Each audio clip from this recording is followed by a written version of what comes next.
जय महाराष्ट्र मंडळी, कसे आहात सगळे? मजेत ना? तर आज तुमची लाडकी मयुरी अजून एका नवीन आणि मस्त चटपटीत रेसिपी सोबत आली आहे. तर संध्याकाळची वेळ झाली ना की प्रत्येकालाच काही ना काहीतरी असं मस्त चटपटीत खायची इच्छा होते, पण हलकं फुलकं सुद्धा हवं. आणि आता हल्ली बरेच जण डाएटिंगवर सुद्धा असतात. सो आजची रेसिपी सगळ्यांसाठीच आहे, म्हणजे जे डाएटवर असतील त्यांच्यासाठी सुद्धा, ज्यांना छोटी मोठी भूक असेल त्यांच्यासाठी सुद्धा, सगळ्यांसाठीच मस्त आणि पौष्टिक सुद्धा आहे. तर आज आपण ना चना चाट बनवणार आहोत, तेही अगदी वेगळ्या पद्धतीने, जो की बनवायला अगदी सोपा, कमी वेळात कमी साहित्यात होतो, मात्र खायला खूप छान लागतो. तर चला पटकन रेसिपीला सुरुवात करूया. तर म्हणजे या चटपटीत चना चाट बनवण्यासाठी ना, हे बघा मी रात्रीच आपले जे हरभरे ज्याला म्हणतो चणे, ते अर्धी वाटी भिजत घातलेली. आता मस्त फुलून असे 1 वाटी इतके झालेत. स्वच्छ 2 ते 3 पाण्याने धुवून घेतलेत मी. आता काय करायचं, मस्त इथे कुकर घ्यायचा आहे, त्यामध्ये हे चणे आपल्याला ट्रान्सफर करायचे.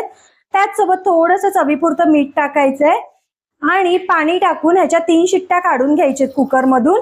पहिली शिट्टी कधीही मोठ्या आचेवर काढायची, त्यानंतर बाकीच्या ज्या 2 शिट्ट्या असतात ना त्या लो फ्लेमवर काढायच्या, जेणेकरून आपलं जे चण्याचं साल असतं ना ते निघलं जात नाही आणि मस्त असे चणे प्रॉपरली कुक होतात. 3 शिट्ट्या काढून घेऊया. तर मंडळी हे बघा, आपले चणे ना मस्तपैकी उकडले गेलेले आहेत. 3 शिट्ट्यांमध्ये शिजले जातात चणे. हे बघा, अजिबात फुटले सुद्धा नाहीये आणि प्रॉपरली कुक सुद्धा झालेत. हे बघा मस्त अशा, आणि सालं सुद्धा निघाली नाहीयेत त्यांची. तर मी इथे चणे वेगळे करून घेतलेत आणि त्यामधलं जे उकडलेलं चण्याचं पाणी असतं ना ते वेगळं करून घेतलंय. निम्म पाणी दुसरीकडे ठेवलंय आणि हे निम्म पाणी ना आपण आता यूज करणार आहोत. कसं ते सांगते. आता जे पाणी आहे ना चणे उकडलेलं, ते अर्ध मी बाजूला ठेवून अर्धच हे पाणी घेतलेलं आहे. आता त्यामध्ये काय करायचं, आपल्याला एक मसाल्यांची पेस्ट बनवून घ्यायची आहे.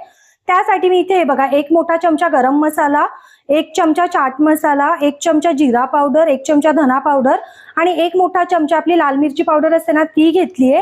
त्याचसोबत थोडंसं काळं मीठ. आता हे सगळे मसाले आपल्याला ना या म्हणजे या पाण्यात ट्रान्सफर करायचे आणि व्यवस्थित असं मिक्स करून याची पेस्ट बनवून घ्यायची आहे.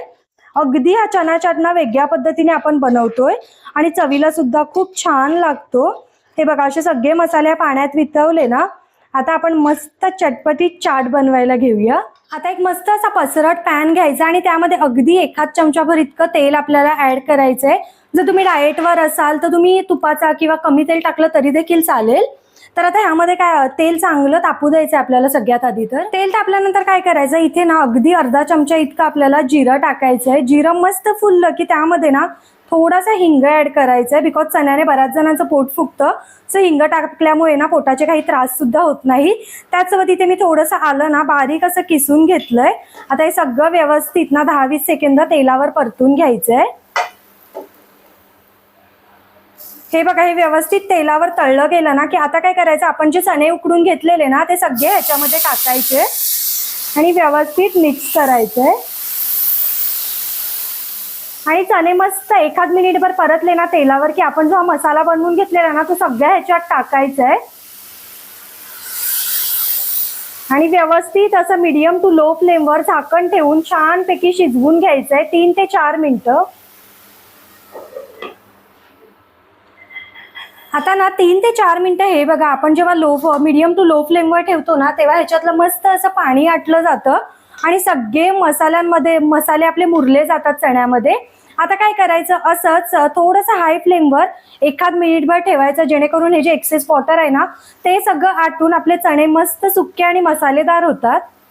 तर मंडळी, जे आपण चणे परतवून घेतलेले ना एका पॅनमध्ये, ते एका बाउलमध्ये काढून घ्यायचे. तुम्ही असे सुद्धा खाऊ शकता, चपातीसोबत, भातासोबत किंवा डाळ भातासोबत सुद्धा तोंडी लावू शकता. आणि जर तुम्हाला असं नसेल चाट बनवायचा ना, टाइम नसेल, तर तुम्ही नॉर्मल चणे उकडून चाट बनवला तरी सुद्धा चांगला लागतो, पण असा अजून जास्त छान लागतो. आता काय करायचं, ह्यामध्ये ना बाकीचे आपले जे भाज्या आहेत ना त्या टाकूया. 1 बारीक चिरलेली हिरवी मिरची, त्याचसोबत 1 मस्त अशी बारीक चिरून घेतलेली काकडी, 1 बारीक चिरलेला कांदा. तुमच्या आवडीनुसार तुम्ही व्हेजिटेबल ऍड करू शकता. इथे मी मस्त 1 बटाटा उकडून बारीक चिरून घेतलाय. जर तुम्ही डाएटवर असाल किंवा चाटमध्ये बटाटा आवडत नसेल, स्किप केला तरी चालेल, काहीच हरकत नाही. त्याचसोबत इथे 1 बारीक चिरलेला टोमॅटो सुद्धा आहे आणि मस्त असे भरपूर कोथिंबीर टाकायची. कोथिंबीरीशिवाय कुठलाच पदार्थ पूर्ण नाही होत राव. आणि आता हे सगळं व्यवस्थित मिक्स करून घ्यायचंय आपल्याला. मस्त असं खालून वरपर्यंत सगळं मिक्स करून घ्यायचं. आणि आता मँगोचा सीझन चालू आहे, कच्ची कैरी असेल ना ती सुद्धा तुम्ही टाकू शकता किंवा लिंबाचा रस पिळू शकता. पण मी ऑलरेडी चाट मसाला टाकलाय ना, त्यामुळे मी लिंबू पिळत नाहीये. पण तुमच्याकडे जर चाट मसाला अवेलेबल नसेल तर तुम्ही लिंबू पिळू शकता, अर्ध्या लिंबाचा रस. आणि हे बघा मस्त आपला वेगळ्या प्रकारचा चटपटीत चना चाट तयार आहे. बघू शकता कसला भारी दिसतोय राव. आपण ह्याला ना सर्विंग प्लेटमध्ये काढून घेऊया मस्तपैकी सजावट करून. तर मंडळी, अगदी कमी वेळात आणि कमी साहित्यात तयार होणारा मस्त असा चटपटीत आणि जरा वेगळ्या पद्धतीचा चना चाट तयार आहे, जो की तुम्ही डाएटवर असाल तरी खाऊ शकता, डाएट नसेल तरी खाऊ शकता, किंवा कधी काही चटपटीत खावंसं वाटलं ना तरी देखील पटकन बनवून खाऊ शकता. त्यातल्या त्यात हेल्दी सुद्धा आहे, इवन लहान मुलांना सुद्धा तुम्ही देऊ शकता. पण मग मसाल्यांचं प्रमाण कमी ठेवा जरा. तर हे बघा, एकदा या पद्धतीने नक्की बनवून बघा. आणि व्हिडिओ आवडला तर लाईक करा, चॅनलला सबस्क्राईब करा. भेटत राहीन अशाच नवनवीन व्हिडिओ सोबत. टिल देन बाय गाईज, खात रहा, मजेत रहा.